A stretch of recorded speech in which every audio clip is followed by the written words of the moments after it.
Assalamualaikum warahmatullahi wabarakatuh. Kami dari kelompok 6 akan membawakan materi yang berjudul Lingkungan sebagai sumber, sarana, dan sasaran belajar. Sebelum memulai pembelajaran, izinkan saya mengenalkan diri terlebih dahulu. Saya Wipi Apipah, bertindak sebagai moderator. Langsung saja kepada diskusi. Materi yang pertama akan dibawakan oleh Dina Mediana, dilanjutkan oleh Wipi Apipah, lalu Dinda Rati Oktiarani, dan Aji Nugraha. Kepadanya saya persilahkan. Materi yang pertama yaitu mengenai pengertian lingkungan hidup. Menurut Chris Lando ini mengatakan bahwa lingkungan merupakan sumber belajar yang banyak manfaat terhadap proses pembelajaran yang berlangsung. Menurut Nugrawiyati ini mengemukakan bahwa lingkungan adalah suatu gejala alam yang ada di sekitar kita, di mana terdapat interaksi antara faktor biotik atau hidup dan faktor abiotik tidak hidup. Dapat disimpulkan dari pengertian di atas, lingkungan hidup ini merupakan kesatuan ruang antara makhluk hidup dan komponen abiotik lainnya.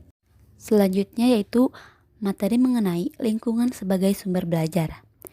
Menurut Sri dan kawan-kawan ini mengemukakan bahwa sumber belajar merupakan segala sesuatu yang dapat memberikan kemudahan kepada siswa dalam memperoleh sejumlah informasi, pengetahuan, dan keterampilan dalam proses belajar mengajar.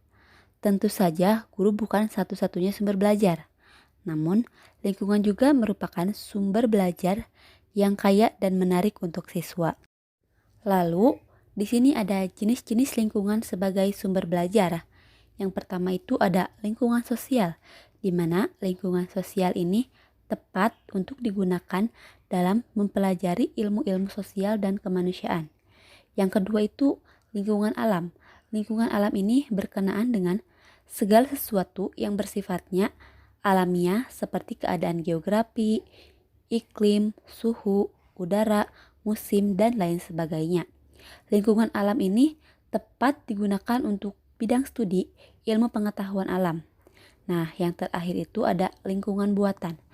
Siswa ini dapat mempelajari lingkungan buatan dari beberapa aspek prosesnya, seperti pemanfaatannya, pemeliharaannya, serta aspek lainnya yang berkenaan dengan pembangunan dan kepentingan manusia dan masyarakat pada umumnya.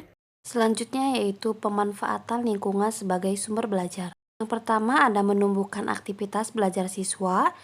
Lalu yang kedua ada membawa siswa untuk mengamati lingkungan akan menambah keseimbangan dalam belajar, seperti perkembangan fisik, perkembangan aspek keterampilan sosial, dan perkembangan intelektual. Ada pula langkah-langkah yang dapat digunakan untuk memanfaatkan lingkungan sebagai sumber belajar. Yang pertama ada langkah perencanaan, yang kedua ada langkah pelaksanaan, yang ketiga ada langkah tindakan lanjut atau follow up. Sarana belajar di sini merupakan peralatan belajar yang dibutuhkan dalam proses belajar agar pencapaian tujuan belajar dapat berjalan dengan lancar, teratur, efektif, dan efisien. Adapun fungsi dan peranan sarana belajar, yang pertama ada alat pelajaran. Alat pelajaran di sini merupakan alat yang digunakan secara langsung dalam proses belajar mengajar. Alat ini mungkin berwujud seperti buku tulis, gambar-gambar, alat tulis menulis lain seperti kapur atau spidol, penghapus, dan papan tulis, maupun alat praktek lainnya yang termasuk ke dalam alat pelajaran. Kemudian yang kedua ada alat peraga. Semua alat pembantu pendidikan dan pengajaran dapat berupa dari tingkatannya, paling konkret sampai ke paling abstrak, yang dapat mempermudah pemberian pengertian atau penyampaian konsep kita kepada peserta didik. Kemudian yang ketiga ada media pengajaran. Media adalah alat bantu apa saja yang dijadikan sebagai penyalur pesan guna mencapai tujuan pengajaran. Oleh karena itu, penggunaan media secara kreatif akan mungkin audien atau siswa untuk belajar lebih baik dan dapat meningkatkan performa mereka sesuai dengan tujuan yang ingin dicapai. Kemudian akan dilanjut dengan membahas manfaat sarana belajar. Yang pertama yaitu sarana belajar dapat memperjelas pesan dan informasi. Adanya sarana belajar yang dapat memperjelas pesan dan informasi itu pesan atau informasi yang masuk kepada kita sehingga dapat memperlancar dan meningkatkan proses dan hasil belajar. Kemudian yang kedua ada meningkatkan dan menggairahkan perhatian anak sehingga dapat menimbulkan motivasi belajar siswa, interaksi yang lebih langsung antara siswa dengan lingkungannya dan memungkinkan siswa untuk belajar sendiri sesuai dengan kemampuan minat siswa. Yang ketiga ada manfaat memberikan kesamaan pengalaman kepada siswa tentang peristiwa-peristiwa di lingkungan mereka, serta memungkinkan terjadinya interaksi langsung dengan guru, masyarakat, dan lingkungannya, misalnya melalui karya wisata dan lain-lain. Selanjutnya yaitu lingkungan sebagai sasaran belajar. Lingkungan merupakan salah satu sasaran dalam proses pembelajaran. Salah satu tujuan pendidikan yaitu agar anak dapat mengenal, mengetahui, dan mempelajari alam sekitar.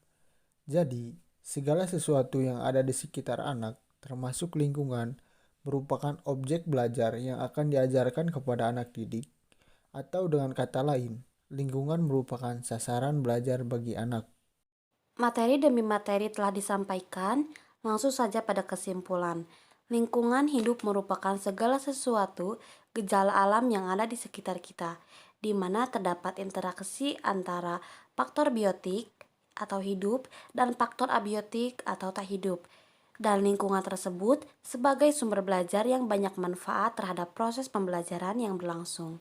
Itulah materi yang dapat kelompok 6 sampaikan, kurang lebihnya mohon maaf. Saya akhiri dengan wabillahi taufik wa hidayah. Wassalamualaikum warahmatullahi wabarakatuh.